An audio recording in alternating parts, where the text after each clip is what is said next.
Bonjour! Commençons par parler de la respiration. Alors, la respiration, normalement, dans la vie de tous les jours, au repos, on prend environ 12 respirations par minute, en moyenne.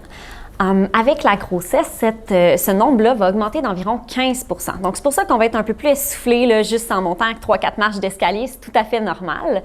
Ce qui explique ces changements-là, dans le fond, c'est qu'il y a différents changements au niveau de l'anatomie qui va se passer avec la grossesse. La cage thoracique va devenir un petit peu plus large, va s'élargir pour faire de la place tranquillement pas vite à bébé qui va venir pousser de plus en plus vers le haut, repousser les intestins et tout ça qui vont venir faire monter le diaphragme. Alors le diaphragme, c'est le muscle principal de la respiration. Il est placé comme un bol à soupe à l'envers. On peut imaginer aussi un parapluie à l'intérieur des côtes. Et là, avec bébé qui pousse tranquillement pas vite, on va se retrouver à avoir le diaphragme qui va venir s'aplatir et monter. Alors, s'il est placé comme ça, quand il va contracter, il va être capable de moins bien descendre, alors l'air va moins entrer dans les poumons. Donc, ça va nous prendre plus de respiration pour aller chercher le même volume d'air qu'on avait avant la grossesse.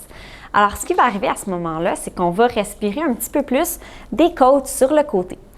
Donc, nous, c'est ce qu'on appelle la respiration parapluie. Donc, nos côtes, la façon qu'ils sont faites, viennent du sternum en avant jusqu'aux vertèbres thoraciques en arrière. Donc, ils sont placés vraiment comme des anses de seau un peu. Et là, quand on va venir inspirer, les côtes vont monter. Puis quand on va expirer, les côtes vont descendre. Alors, je vous invite à venir placer vos mains sur le côté comme sous la poitrine, puis on les amène sur le côté ici. Vous pouvez vous appuyer le dos si vous en sentez le besoin pour être plus confortable. Et on va essayer ensemble la respiration parapluie. Alors, quand on inspire, on essaie de sentir l'air qui va venir repousser nos mains de chaque côté, donc faire écarter les côtes. Et à l'expiration, ça redescend. C'est une respiration que vous allez pouvoir utiliser les moments que vous vous sentez un peu plus essoufflé.